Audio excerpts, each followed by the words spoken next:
देखिए, आज जो हम लोग इलेक्ट्रोस्टैटिक्स के अंदर जो कैपेसिटर का जो टॉपिक पढ़ रहे हैं, ठीक है, कैपेसिटर का जो टॉपिक है उसके अंदर हम लोग पढ़ने वाले हैं concept of short circuit. Concept of short circuit कैसे समझेंगे? कॉन्सेप्ट ऑफ शॉर्ट सर्किट को थोड़ा इसको एनालिसिस करते हैं। आज जो हमारा मेन सीखने वाला बात है, पहले हम आपको बेसिक में सिखाए क्या थे कि हम लोग जानते हैं कि कैपेसिटर होने के लिए क्या कंडीशन है जी, कि फेसिंग पे equal and opposite magnitude of charges present होना चाहिए। क्लियर है? यहाँ पर इसका मतलब यहाँ पर प्लस क्यू और यहाँ पर माइनस क्यू और यहाँ से ये ऐसे वायर से कनेक्टेड है। क्लियर?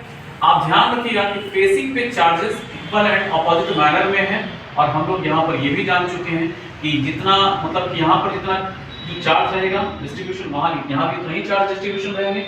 और अब इसकी वजह से यहाँ पर कहीं ना कहीं एक पोटेंशियल डिफरेंस क्रिएट होगा। सही है? अब इस चीज को थोड़ा और समझिए कि when Q flow in the wire then its magnitude may have plus Q and minus Q due to their electrostatic induction। इसका मतलब यहाँ पर प्लस प्लस प्लस था तो इलेक्ट्रोस्टैटिक इंडक्शन की होने की वजह से यहाँ पर माइनस माइनस आ गया और पॉजिटिव चार्ज यहाँ पर आकर के स्टेबल हो गया। ठीक है?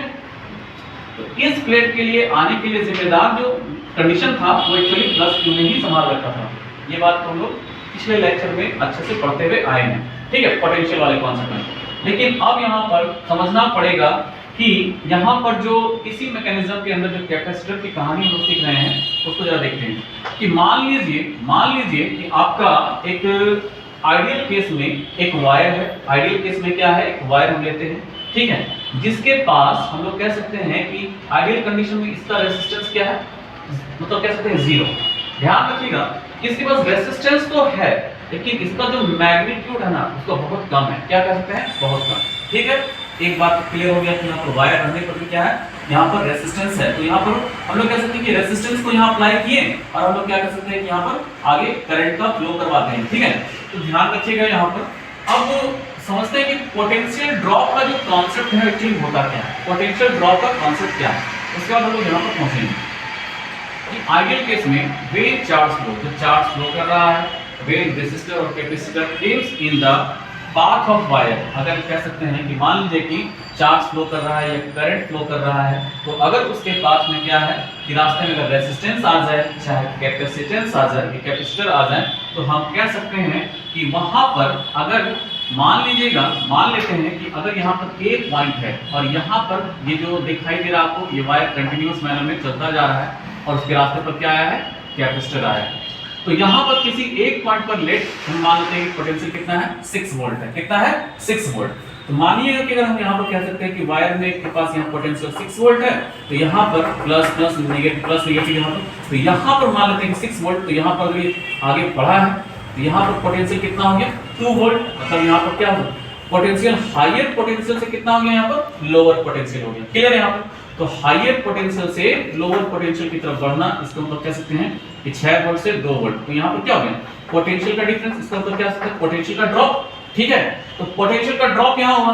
तो आप इस चीज को समझिएगा कि potential drop in such cases charges will flow, या फिर कह सकते हैं आगे चार्ज बढ़ेगा या करंट का आगे फ्लो होना है। समझिए ध्यान से थोड़ा। तो यहाँ पर कॉन्सेप्ट निकल करके क्या आया कि हायर पोटेंशियल से लोअर पोटेंशियल की तरफ बढ़ना। क्लियर है? यहाँ पर बेसिक कॉन्सेप्ट तो यही चीज सीखे हैं। लेकिन आइए हम यहाँ पर बात करते हैं कि यहाँ पर पोटेंशियल कितना था। मान लीजिए 6 वोल्ट है या फिर मान लीजिए कि यहाँ पर 4 वोल्ट है, कुछ भी लीजिए। मतलब ये अगर हाई है तो इसको आपको क्या करना है? कम लेना है। ठीक है ना? तभी यहाँ पर आगे चार्ज या करंट फ्लो होने वाला है। ठीक है, अब बात करते हैं short circuit in case of capacitor. तो देखिए ध्यान से कि यहाँ पर अगर हम मान लेते हैं कि क्यू चार्ज फ्लो कर रहा है तो ये पॉइंट भी क्या हो गया? हमारा ए हो गया और इसको क्या कर दिया हम लोग? वायर से इस पॉइंट को इस पॉइंट से जोड़ दिए। इसका मतलब जितना चार्ज था आइडियल केस में क्या हुआ? आइडियल केस में तो मान के रखते हैं वायर का रेजिस्टेंस 0, तो करंट का फ्लो क्या करेगा? रेजिस्टेंस 0। मतलब कह सकते हैं कि चार्जेस क्या है कि मतलब आराम से क्या कर सकता है? उस वायर में फ्लो करेगा क्योंकि विरोध करने वाला तो कोई है ही नहीं। तो इजी वे में क्या होगा कि ये Q यहाँ से इस पॉइंट से आकर के यहाँ पर फ्लो करना लगेगा। मतलब इस पॉइंट पर जो पोटेंशियल है वही क्या हो जाएगा? इस पॉइंट पर भी तो पोटेंशियल हो जाएगा।